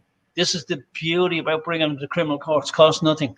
And them guys will do time in jail for it, because they endanger your life. I shouldn't have to feel unsafe walking through Dublin if a couple of black lads are approaching. I'm not saying black lads are violent, but I'm sure there'd be a couple of black lads, if they thought I was actually a Nazi and a racist, would attack me. I shouldn't have to feel like that in my country when I'm absolutely not racist. I shouldn't have to feel like that. Maybe racists should have to feel like that. I don't know. I'm not a fan of violence at all. I've always been brought up to say that the pen is mightier than the sword. That's why I prefer just going to the courts. You'll get your satisfaction there, And, it's a great system now. I'm so delighted about that Supreme Court. I can't tell you. I can't hold back my delight. Well, a bit of an exclusive here on Raconteurs News then. Ben Gilroy is over the moon. Yeah. Well, people would have said that a long time ago anyway. I remember I seen a funny post going around, and it was a picture of, I think it was Bugs Bunny, and he had this crown on his head. And there's just so much bullshit going on in Ireland. I'm not sure if it's quite the same in the UK, but there's just so much of it in Ireland that the caption said, with Bugs Bunny sitting there with his crown, and it just said, and just like that, our crown, our tinfoil hat became crowns of knowledge. Just thought that was fantastic. Please tell me that's a fake picture I'm looking at behind you there, by the way, with people in pig pens at a concert. No, this was a gig in Newcastle. It was the first live event in Newcastle. Let me just, I'll just increase it. In fact, I'll find it. I'll find it and I'll stick it on. Well, if that happened in Ireland, I'd be saying, I'm ashamed to be Irish. This is from Newcastle. What happened to all my Geordie friends that were lawful rebellion of the Geordies and all? What is going on? There you go. What does it remind you of? It reminds me of the socialist demonstration in Dublin where they're all standing in their squares. They've got people going round and making sure people are still in the pens, and you know it's a sheep pen, isn't it? That's all that is. It's a sheep pen. But that was the first socially distanced concert that went on. I mean, they probably could have sold loads more tickets, but to be safe is probably better. Yeah. Well, I'm trying to promote something, and I think it's going to work better in the UK and in Ireland, and it's called socialist distancing. Yeah. Distance yourself from a socialist and the world will be a lot better. Because that's these guys. They accept all this. And these are the guys, who give out to me when I'm standing up for rights and freedom of speech. And yet they're supposed to be the young, rebellious people. I mean, there was a great interview of two, they won't mind me saying, an elderly couple at one of the marches we were at. And it's up on one of my Facebook pages as a comment. Somebody just stuck it in, a little video of these two elderly people. And they said, we are the anti-government fighters today. Where's all the young people? But they've brainwashed all the young people, And the young people don't realise, of course, how important their rights are. And they're eroded every day of the week. I remember, during the lockdown here in Ireland, they were saying you couldn't go further than 2 kilometres, right? And I put up a video saying, well, I'm off to the beach because the weather was fantastic, as you probably remember. And I went off to the beach, about 30 kilometres with my kids in the car. We went to the beach, played on the beach, and we came home. And people were saying, oh, you're crazy. You should be locked up. You're endangering everybody's life. I mean, there's no even thought process. So my family get out. We walk to our car. We stay enclosed in our car on a motorway till we get to the beach. And we go on the beach and there was no one there. We get back in that and we come home. And I've endangered everybody's life. While they're all clambering over each other in Lidl and Aldi. I mean, the mind boggles with this stuff. I think the ultimate piss take would be if somebody organised a ban the burqa march. They all turn up in the muzzles and everything. Yeah. Well, what did I tell you? I've a lot of Muslim friends. It might come as a surprise to people, and they have a great sense of humour. And even when I was in Mountjoy, I had some good Muslim friends there, and a lot of the black guys I was very friendly with as well. Now, I was very friendly with one particular black guy because he was huge, so I wasn't going to say anything against him anyway. But now, in general, I'm joking. He was a great guy. But my Muslim friends will know that this is a joke. I was looking at all these people going around with their muzzles, and I said, look, we've turned into a nation of Muslims. oh my God. But the mind boggles with the stupidity of it. And I understand people are being, got caught up in the fear porn because it's relentless in Ireland. I mean, if you turn on TV3, RTE, whatever, it's just relentless fear porn. And then if you turn on the British stations, they're no better. Sky News and 6 in a house and look at we're nearly dying and the numbers are going through the roof and it's flu season, folks. The 6 in a group, I mean, that rule doesn't apply if you're going shooting. So if you're going pheasant shooting, do you know why that doesn't apply? Do you know why? It's simple, because those people are fucking guns. And if I'm a cop, I ain't going near them. I'm going near nobody with guns to tell them they need to start losing a few numbers, because I could be one of the numbers they're going to lose. But think of the ridiculousness of this, right? 6, okay. So let's say you are a man and wife at home with 3 kids like me. Your grandparents called to the house. One of them's got to sit in the car. Somebody explain the logic of that to me. You know, I don't know if you know. I did one of the speeches to about 6,000 in Dublin about 3 or 4 weeks ago, and I ended it with sort of a joke. You know, and it's very hard to tell a joke to 6,000 people just through a tannoy system when you're not a comedian. But what I basically said was, look, I'm having a party at my house, and there was a big cheer, and I said, but only 6 can come, because these were the rules at the time, right? I actually forget what the rules are now because I just don't obey any of them. But anyway, I said, there's a party at my house, 6 can come. And I said, oh, wait a minute. I said, 20 can come, but you have to bring your school bags. Oh, no, 30 can come, but we have to say mass. Oh, no, 40 can come because some other silly rule. But I don't know if you know the golf scandal in Ireland where all the TDs and the judges were out at a party where there was 80 of them, you know, and none of them socially distanced or anything. So I said, 80 can come to the house, but you got to wear your golf clubs. And it was great to see 6,000 people getting the joke. And the cops were there. I swear to God, on my children's lives, cops were there roaring, laughing and clapping. Because a lot of people get it, you know. I understand. Like most of the cops in this country, they're good guys, you know, and they don't buy the bullshit as much as anybody else, you know. But when their sergeant is there beside them and they have to do a little bit of bullshit, but in general, they monkeys about it, you know. Yeah, they're not normal people, aren't they? Normal people we know. Yeah. And especially, well, I suppose the same in the UK, but in Ireland, you know, they're well known in their local villages and their family, and they played football in local villages, you know, and stuff like that. And they're well known, and sure, lads in the local pub would be taking the piss out of them and slagging them if they started any of the nonsense. So, look, I don't know where it's going to end, but I am very concerned about the erosion of rights. I think there's a huge sinister thing behind all this, even though we laugh. And, you know, when I see the amount of mask wearers and the amount of abuse I get because I don't wear a mask, when I see the amount of abuse and even people shouting on the street at you, wear your mask, you're endangering my life.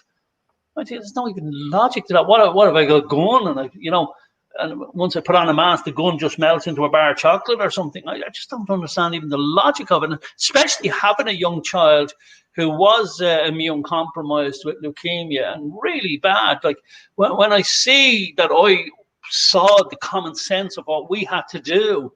I'm just thinking, what are you people even talking about? You've just bought all the bullshit that's come through. It's just as well you can't get a virus through the telly, or those people be dead because they will just swallow everything that comes out of the telly.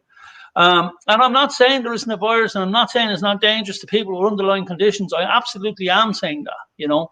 But whether it's the cold or the flu or whatever, it comes around every year, and that's it. But do you remember, maybe, I don't know if you noticed it, I was watching a lot of this, and I have to say at the start of this COVID thing, I was nervous because, to be honest, my thoughts was it was some biological weapon that had been released by mistake or whatever, because I seen videos of people just dropping dead in China and bodies on the street in China. Do you remember that?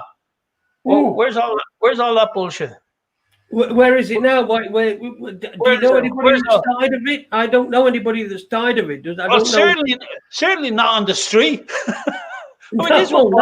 These were bodies on the street. People just keeled over from it. And I thought to myself, Jesus, this is a terrible virus. Like, you know, it was like mustard gas or something that was released. And where's all that bullshit? So that's why I just can't buy into it at all. It's the flu. And the flu look at the deaths even. The flu takes as many people every year, unless nobody's dying from the flu anymore and they're just dying from COVID now. The flu probably pissed off on its holidays, you know. I just don't get it. Yeah, like ISIS. They're probably on holiday with ISIS. ISIS have disappeared as well. Yeah, they're gone. Yeah. See, and the media are telling you to look at something. You should always be looking over there, you know. Yeah, or up. Yeah. And look, I see the way they attack me publicly. Like, I put out a video, as I say, and I very clearly started off with the number of deaths. And then I went down through the figures, and this was from the government's own website. They said only 100 people died from COVID alone with no underlying conditions. I clearly said that on several occasions, right? And the next minute I was attacked. Even the MPs, what you would call the MPs, we call them TDs here, they stood up in our Houses of Parliament quoting me, saying this is terrible. Ben Gilroy saying this and that, and none of them even watched the video. What they did was they watched the news report about what I allegedly said, which I didn't say at all. So I made another video then telling people to watch the video. Then the news people got the video taken down because they're the fact checkers on Facebook. So the video went missing. So when I see this sort of bullshit, I probably understand better than most that it's all a lie. Like, what's wrong with the truth? You know, let the truth be out there. But people, like, I keep saying, if you lose the truth, you know, everything is gone, because just it's gone. It's all gone. When truth is gone, everything's gone. And they used to say that the first casualty of war was the truth. Yeah. And if truth is the first casualty here, well, then there's a war coming. There's something coming, whether it be a financial war or whatever. And yeah, so look at whether there's a great reset coming or stuff like that, you know.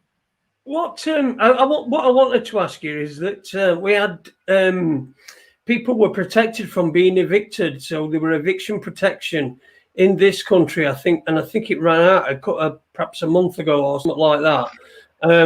Did they have the same in Ireland? They did, but somehow, are you expecting a huge number of evictions? Well, in Ireland there was supposed to be a ban on evictions, but evictions still took place. They just weren't in the press, but I was aware of them. I put my nephew into a building because I knew some tenants were being put out of a bed and breakfast in Fairview, and the guards came and evicted them all. So, you know, it's horseshit. This is a PR monster that we cannot have the truth. And because I'm so close to the face of this, if you like, and because I am an honest man, I tell it as I see it. But that's why I hate the lies about me, because you're doing a total disservice to someone who's actually telling the truth, because we don't have investigative journalism anymore in Ireland. We don't have a free press in Ireland. And I'm not sure the British are aware of that. At least you got your red tops, you know, and sometimes you call them the gutter press, but at least they'll print the story that most other papers won't go near. And that's a good thing, you know. No, they'll print the story with a spin on it and stuff like that. Yeah, but at least the story is out there, and then people can look into it, and sometimes they'll get to the truth of the story. But here, no. Like here, the main story was nobody's getting evicted. That's not true. I know that's simply not true, and it happened on several occasions. And now there's going to be a raft of evictions in the next number of years through the courts, because I'm telling you now, it is alarming the number of people who have lost their jobs, lost their businesses in this country, simply because they obeyed government. And that's their punishment for obeying government. And what will the government do when they're facing eviction? Nothing. What will they do when they're committing suicide? What help will there be for them? Nothing. And that's why my video went wild. It actually wasn't about the figures. This is the bullshit they turned it into. My video ended with me calling on the government to come out very clearly, and I'm doing it again tonight, if you like. I'm calling on the government to come out very clearly and say, what are you going to do for the people who bought your bullshit, complied with everything you asked them to comply with, and because of that, their business, their livelihood, and their mortgage has gone down to Swanee? What are you going to do for them? And that's the question that people, and that's why I'm not trying to blow my own ego or not, but that's why I'm popular, because I ask the proper questions and I hold government to account. And as I said to you, that's when I used to get taught law years ago from a guy in America. And it was all about holding government to account and calling government out when they break the law. Because if you don't stop the government breaking the law, like, where are you going to go, you know? But listen, we've had a couple of questions that have gone through chat room, and people asking me to ask you. Alice asked earlier on whether there were any common law remedies to anything COVID-19 related. Well, there's some. Again, there's some great common law remedies in Ireland, full stop. I mean, people keep saying, oh, we need common law courts. And we do have common law courts. You just have to know, because you see, the plaintiff is the one that invokes the court. I mean, like, if you take the logic of this, I could bring you tomorrow I could bring you to court in the morning and say, you punched me in the face. Well, that's a common law offense of assault, right? So obviously I'm going to a common law court. But in civil, you actually, I could bring you for breach of contract tomorrow. I could bring you for a breach of a statutory instrument in contract tomorrow. That would be in a civil court. But when I go to court, if there is a common law offence that someone has taken against me, or I want to take against someone else, on my statement of claim, that's where you claim everything. So on your statement of claim, or even on the general endorsement of your summons, your first claim should be, I bring to this court of record and I complain of the following. So there you've established the court of record, which is common law court. And for people who don't know, there's no statutes allowed at common law. That's why there's no statute of murder or, any of those common law offences, because there's no statute of limitation. That's what you could be done for murder 40 years afterwards. There's no statutes allowed. So there are great common law remedies, but most people haven't a clue about them or how to go about them. But they're actually quite a simple process. But look, it's simple when you know how. When you don't know how, it's as complicated as anything else, Yeah. So there's no magic wand sort of thing, but if each individual case needs to be explored on an individual basis. Absolutely, yeah. Someone also asked whether we were going to be having a second wave. What's your thoughts on that? Well, look, they've been telling us a second wave is coming from this thing started, and so second wave of what? Like, is it the Queen going by in the car or something?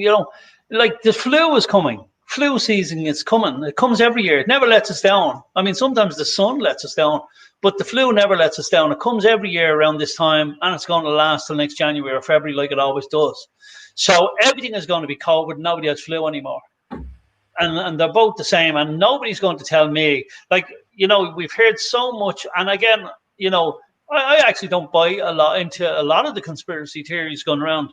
Like I see somebody saying the test kits are all faulty, and if you this, you that. Maybe a lot of that's true, but I don't know. I have no evidence of it. But what I can assure a lot of people is that I'm quite sure a lot of the testing kits that are out there cannot differentiate between COVID-19 and influenza, which are basically the same. And so anybody with the flu will be shown signs of COVID. And, people are saying to me as well, look, if you have symptoms, stop getting tested. Because if you're good enough and you don't really know you have it, but you think you might have it, isolate for 2 weeks, because the numbers keep driving up with people with flu, and it will bring a second lockdown, destroying the country, both your country and ours economically, and then the damage that will do to families and suicides and everything. And the suicide figures, by the way, are always higher than reported, because I'm sure it's the same in England, especially in the rural parts of England, and the same in Ireland, in the rural parts. The shame of somebody committing suicide, it's like an old type shame, where young modern people in the city aren't shamed by, but for some reason there's a shame to suicide. So they would have a doctor, don't put he jumped in the river, say he drowned in the river, drowned, so it's just that. So I actually think the suicide figures are probably 3 or 4 times higher than we know, and the shame of the effect of a suicide, because most suicides from statistics are between 40 to 45 years of age. So they're clearly working men, financial trouble, mortgage trouble, just the rigors and the troubles of the modern world, and they just can't cope with it. But the devastation that I've seen that leaves to families, is terrible. And remember, heart disease is the biggest killer in our country, and most of that is caused from stress from people who can't pay their mortgage. So even if you didn't want to commit suicide, you'll probably have some sort of heart trouble and heart disease from the stress and the pressure put on by this. So the whole thing of this COVID nonsense is actually so detrimental that if we don't get back out in fresh air, and especially the couple of days coming where it's the last of the vitamin D, natural vitamin D that you're going to get, and get back to work and just, if we get COVID, we get it. It's the flu. But if there are people, as I said, compromised, don't be out in the workforce. Don't be going down to the supermarket. You have to protect yourself. The same as if I was compromised or my daughter was still compromised, we would protect her here. Like we did. Nothing changed. we had hand sanitizers here on our walls in the hall. We still have them, and I have them upstairs. I did a bit of an extension here, so I knocked the wall. There was one here on the wall. And when visitors came, first of all, we would limit visitors coming to the house when she was really sick. But when she was okay, visitors might call, and we tell them just gel your hands, because they were the worst things. I gave the, the thing tonight where we're saying people lifting their masks off. The hands are the worst things. I don't know if you remember the breakout in the hospitals of the swine flu and all this, and they were saying there was posters everywhere in Irish hospitals saying the 10 biggest culprits of carrying viruses, and they're just pictures of your two hands. There was never anything about coughing and sneezing and stuff like that. So No. that's the main, because most people cough into their hand. Most people aren't that ignorant that they just fucking sneeze into the air. Like, you'd want to be an ignoramus to do that. Most people sneeze into their hand, cough into their hand or whatever, and that's why the germs are here. So we would just ask people, would you gel your hands up while you're in the house? That's all. So we had to take the steps to protect our child. But we certainly wouldn't expect the whole world to shut down because Paddy might pass it to Mary in Lidl, who might pass it to a taxi man, who might drop someone at our house and bring something in.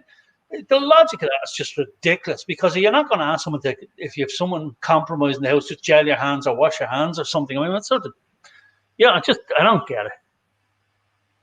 No, it don't seem to make sense, does it? I mean, the whole, once you think about it, there's no common sense there. There is no common sense. I mean, I don't know what we call it common. Exactly. Yeah. First of all, they tell us that as of Monday, you'll only be 6 of you allowed in your garden. Well, what about Sunday? No. All it did is this weekend. It just made everybody went out and just, got hammered because they thought. No. You see, the virus is very clever. It's watching the calendar, isn't it? It's the same as the Irish virus. It's watching and see if you're in a pub and you're having a few drinks, and it's about to attack, and you didn't get your meal. Well, then you're a goner. But once you get your meal, then the virus looks at the menu to see was it over €9. If it was over €9, you're okay. But if it's not, you're in trouble. So it's a very clever virus, this one, unlike the flu. So would it go up in stages? So if you paid €8 for it, it would you'd probably get a mild cold. No. What would happen is, if you had a bag of crisps, then you're going to die. Yeah, you see, that's what it was. If you actually said to the waiter, "Look, give me an €8 burger, but I promise I'm going to have a packet of crisps before I go," then the virus is okay with that. There's no problem there. Right. Yeah, you can see how it works. It's quite intelligent, actually. The virus is quite intelligent. The rest of the people are, but it's the rest of the world that's. I know we laugh, but like, this would be funny if it wasn't actually going on outside and you walk out and see everybody in masks. It would be funny, but like when I walk around, it's like I've gone into another world of zombies. I keep saying that. And again, this is a great quote from this guy that used to teach me law. An old guy is such a wise man, and he used to say to me, always remember that, because he used to teach me how to stand up for your rights and all this sort of stuff. And some things when you stand up for your rights can be hilarious to ordinary people, because I show videos of, me standing up, stopping sheriffs, stopping police, doing all sorts of stuff. And they find it hilarious, but it's not actually funny. It's just me standing up for my rights. They find it hilarious because they think, oh my God, he's another, look at the way he just did that. And then they go, can you do that? Will you show me how to do it? Because it's so empowering. But he used to always say to me, in the town of the insane, the sane man is judged insane. Yeah. And that's how I find it walking around. It's like the lunatics have taken over the asylum. You're going to kill us all because you haven't got a knickers. So I put a knickers on. Everybody's saved now. Yeah, everybody's saved. Put your knickers on. Yeah, put your knickers on your face and everybody's saved. Yeah, or everyone's going to die. It's crazy. It's like an apocalypse is coming. And then, but all of a sudden, if you just put this little bit of lace with Mickey Mouse on it, or see all these little fancy ones they sell for kids in the shops, you can see the light and all through them. Just put that on there, you're going to save people's lives. It's just, and then even like you get logical people who know it's no good, and they say, well, look, can you not just put your mask on anyway? Just comply. And I used to always wonder, in Nazi Germany, how did everybody sort of, you wonder how did everybody comply? And it's actually, when you look out now, you think it's much easier, than you actually thought. to get a nation to comply to the most ridiculous things, really simple. That just shows you the power of the television. Yeah, and we've got a lot of these so-called celebrities that are telling us that you look at a news program, particularly on BBC, and they've got this huge, massive settee, and one's on one end and one's on other, as if something terrible is going to happen. They don't have the masks on, but I suppose the cameraman and what have you, they'll have their mask on, and then. But that's just for the cameras. They just take it off and they hug each other when they're gone, when the cameras are turned. Sure, they were caught so many times doing that. Guess who, now that you talked about pop stars and everything, guess who's on TV this morning telling Irish people to wear their masks? And if you don't, you're this and you're that. Guess who? Jedward. Yes. Oh my God. Now imagine in Ireland we had to look. They are yours. They're not ours. They don't belong to us. You made them. No. Only in England could they become famous. That was on your shit programs. That wouldn't have happened in Ireland, right? It wouldn't have happened. That was your doing over there. You have to take full blame of this. I mean, sometimes when Irish sports stars are in Northern Ireland, you claim them to be British, so you can't do that with Jedward. You've made them over there, right, with Simon Cowell. But imagine we went looking for celebrities who would tell us what to do, and who did we come up with? Who we were likely to listen to. This is what we think. This is how stupid we think you are. We think that you're going to listen to Jedward. I mean, it were on over here as well. It was Jedward was on over here. I think they were on Good Morning. Yes. Oh my God! Yeah, absolutely. And they were all over papers. Jedward. I think they went to an Antifa march. That's right. They were at a Black Lives Matter march somewhere in America. Now, just for people to recognize this, these are the guys who are telling us to wear masks.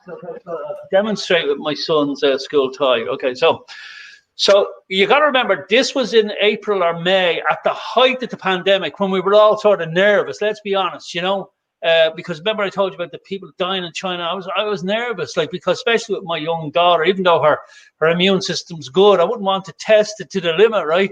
So we had masks and everything, but these guys were out on Black Lives Matter protests. These are the guys telling us to wear masks today when the thing is almost gone, right? And here's how they were wearing their masks, like that. There's pictures of them walking around like that, holding up signs, Black Lives Matter. And these are the guys calling us idiots if we don't do it. I mean, fancy being called an idiot by Jedward. Well, I would take that as a compliment. I got to be honest, because I'm not them, and I'm not on the same level as them. So once they put me on a different level, I don't care if it's up or down. So long as they don't see me as the same, I don't care. So if they think I'm an idiot, a real dumb idiot, that's terrific. Or they think I'm a genius, that's terrific too. So long as I'm not, they don't see me as one of them, then I'm grand. I don't mind idiots. I don't mind idiots calling me idiots, because remember I told you, the sane man in the town of the insane is judged insane. So exactly. I want them telling me I'm insane, and then I just feel real comfortable because I know where I'm at. They're definitely yours, though. They're not ours. They don't belong to us. I don't know.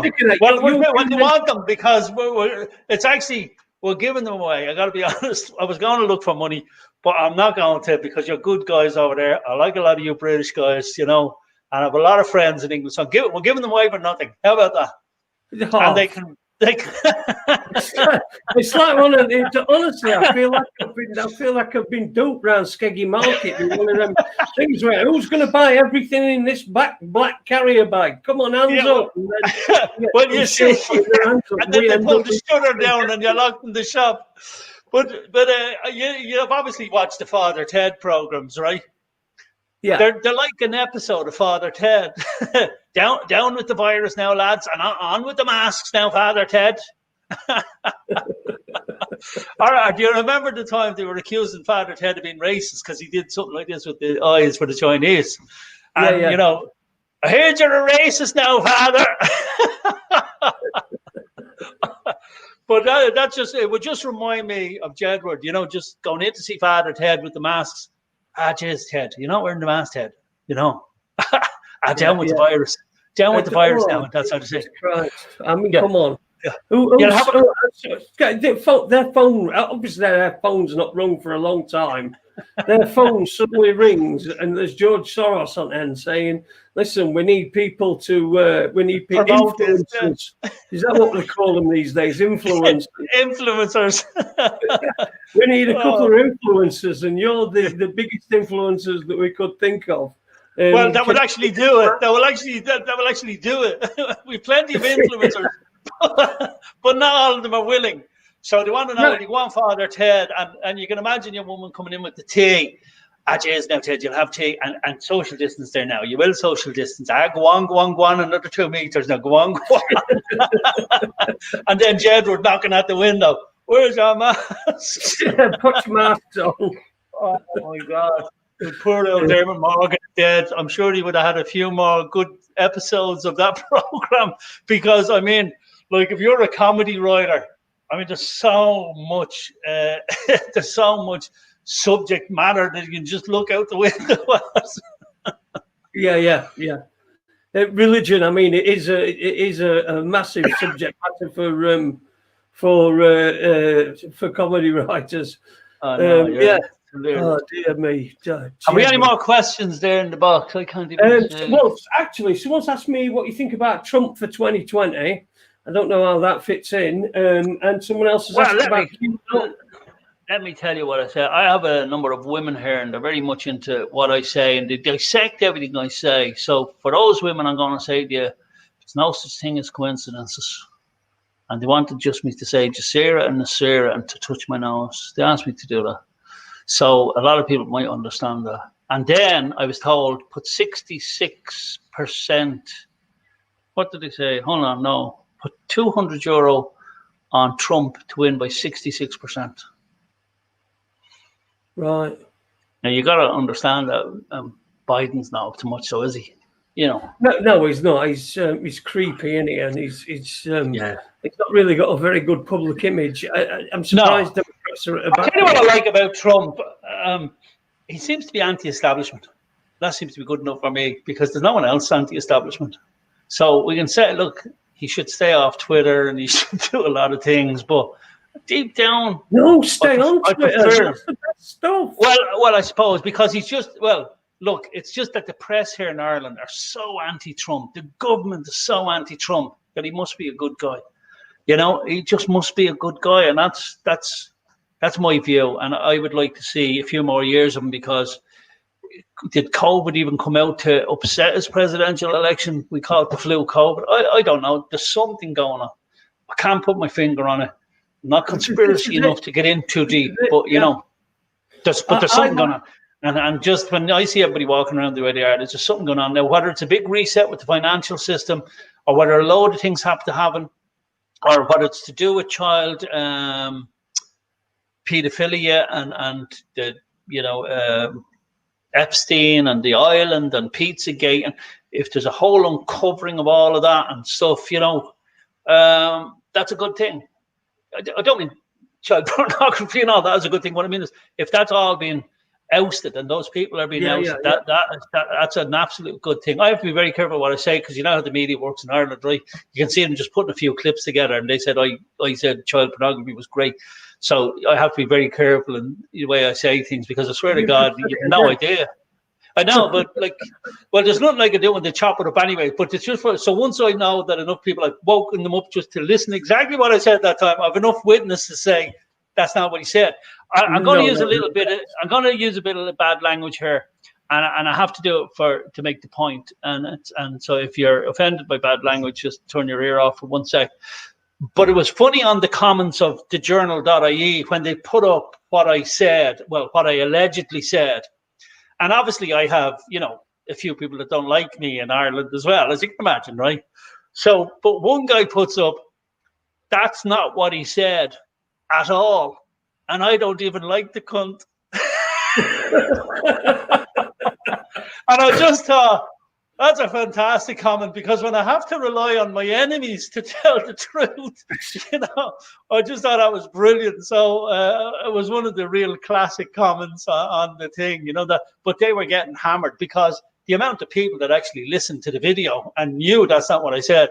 So the same here. That's why I'm saying it again, because in case it was a slip of the tongue and someone didn't hear me correctly, I clarified it now. Exactly what I meant was what would be a good thing. And if that's happening in America, and there's people showing me videos and stuff, and there's a lot of the Tom Hanks thing. And look, if Tom Hanks is not involved in any of that, it's a terrible hounding of him as well. And I gotta say that from someone who suffered at the hands of stupid things being said as well. But there just seems to be so much of it pointing at different people like Ellen DeGeneres and, all these people. And there's some very weird stuff going on. I see some very weird stuff, some very weird video footage coming out and things like that. So Trump or Biden, give me Trump any day. Yeah, I agree with you. And I also like Trump. The other reason I like Trump is he's very, very, very entertaining. I mean, Obama did 8 years of boardom, just signing off executive orders that were that were just complete and utter bullshit and against the Constitution and all that. Yeah, that's right. And not only that, if COVID didn't take place, America was greatly on the rise. Apart from every media outlet destroying Trump, the figures spoke for themselves. Unemployment rates were at an all-time low. The black communities were on an all-time high, which was a great thing. And that's why a lot of black people like Trump, because they're tuned in. He was good for them. And that's why he got good support from them. What's Candace Owens? I think she's terrific as well. So the economy was booming. Unemployment was at an all-time low. He was doing everything he said he would. Whatever you think about the wall he was building, he said he'd build it. He got voted in. So one politician stuck to, what he was going to do. He said what he was going to do, and he went and tried to do it before this COVID nonsense. So that's refreshing in politics. A politician who promised something and actually went and tried to do it. So the economy right now, I think, would have been booming. He told China where to go as well, because we're paying way too much bullshit to China. He told the WHO where to go. He told the Fed where to go. So, yeah, I mean, definitely out of the two, it's Trump all the way for me,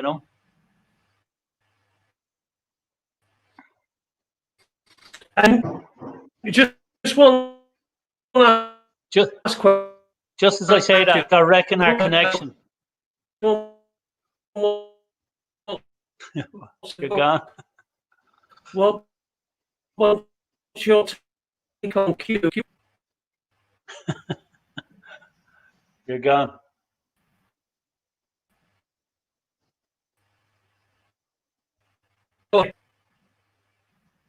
Am I gone?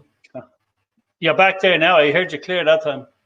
Oh dear. I don't know. I can back. still see you. You're back. No, you're back now. You're back. I see you. I just got.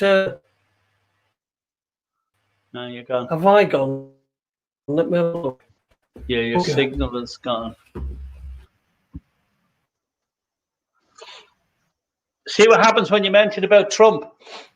Right. Okay. So you can hear me there. You're gone again. Right. I could see you and I could hear you. All right. Well, if you can still hear me, that's okay. And I'll try. Someone freezing. About Q. I know. No, can't hear you. I can still hear you. I can hear you. You're good. You're good. I can hear you now. Tell us about Q. Did somebody ask that in the box? Or are you asking me that? Yeah, someone asked that. No, you're breaking up. Box, yeah.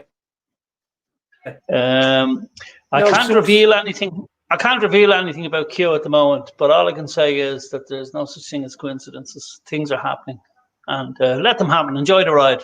Don't be frightened. It's all a good thing. Good. Well, I hope you can hear me, because I'm going to finish now. It's been 2 hours. Ben,